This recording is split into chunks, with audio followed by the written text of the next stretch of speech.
کی 7ویں خصوصیت کہ اس میں یوم النحر ہے، قربانی کا دن ہے، جس کو عید الاضحیٰ کہا جاتا ہے، عید کا دن ہے۔ اس دن کی بھی اللہ کے ہاں کیا شان ہوگی، کیا مقام ہوگا، جب پاکستان کے باسی، صرف پاکستان کے باسی ایک محتاط اندازے کے مطابق کروڑ سے اوپر 2 کروڑ کے قریب اللہ کی راہ میں مختلف جانور قربان کرتے ہوں گے۔ یہ صرف پاکستان کے اندر اتنی عظیم قربانیاں پیش ہوتی ہوں گی۔ پھر میدان عرفات کے بعد اگلے روز 10 تاریخ کو حجاج کرام اور پوری دنیا میں مسلمان کتنی قربانیاں کرتے ہوں گے۔ اس دن کی کیا شان ہوگی جس دن میں قربانی کرنے والے لوگ اپنے سال بھر کی جمع پونجی ایک جانور خرید کے اس کی گردن پہ چھری چلا کے غریبوں کے گھروں میں اپنا پیٹ کاٹ کے گوشت بھیجتے ہوں گے۔ وہ غریب سال بھر کے بھوکے جب شکم سیر ہوتے ہوں گے تو اس دن کی اللہ کے ہاں اس قدر زیادہ عظمت ہوتی ہے کہ 10 تاریخ کے بارے میں اللہ کے پیارے نبی نے فیصلہ کر دیا، افضل الایام یوم النحر، پوری انسانی تاریخ میں تمام دنوں میں سب سے افضل دن قربانی کا دن ہوتا ہے۔ شیخ الاسلام امام ابن تیمیہ رحمہ اللہ سے ایک سوال پوچھا گیا۔ بعض احادیث میں آتا ہے افضل دن جمعے کا ہے، بعض روایات سے پتہ چلتا ہے افضل دن عرفات کا ہے، اور اس حدیث میں افضل دن قربانی کا ہے۔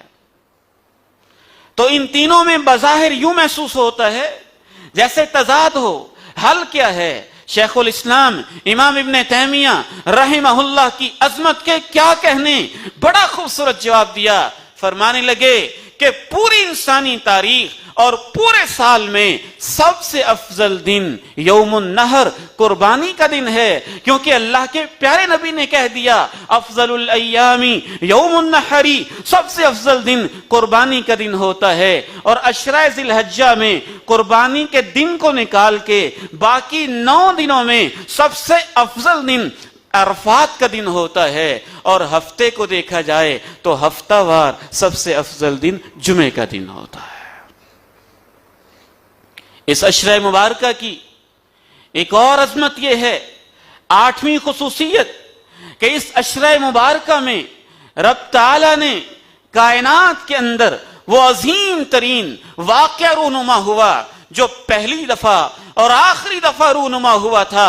رب کا پیغمبر جناب ابراہیم علیہ السلام اپنے بیٹے اسماعیل کی گردن پہ مینا کے میدان میں صرف اللہ کی رضا کے لیے ان کی گردن پہ چھری چلا رہے تھے اور ان کو اللہ کی راہ میں قربان کر رہے تھے۔ اس عشرہ مبارکہ کی 9ویں خصوصیت، میرے محترم بھائیوں، میرے بزرگوں، میرے عزیزوں اور میرے روحانی بیٹوں، اس کو یاد بھی رکھنا، آگے بھی پھیلانا کہ پورے سال میں کسی دن کے اندر نیکی کا اس قدر زیادہ ثواب نہیں ہوتا جس قدر ہر نیکی کا ثواب ان 10 دنوں میں ہوتا ہے۔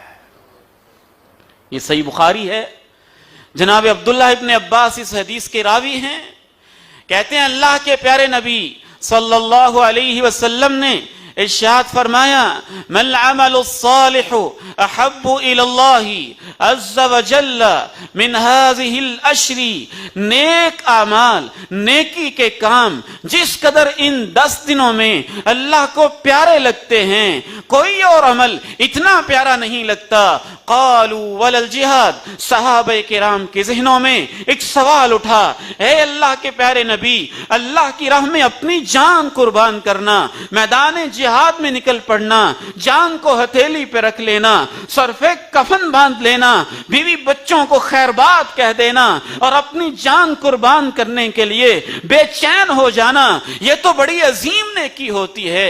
کیا ان دنوں کے جو اعمال ہیں اس کا مقابلہ جہاد جیسی نیکی بھی نہیں کر سکتی؟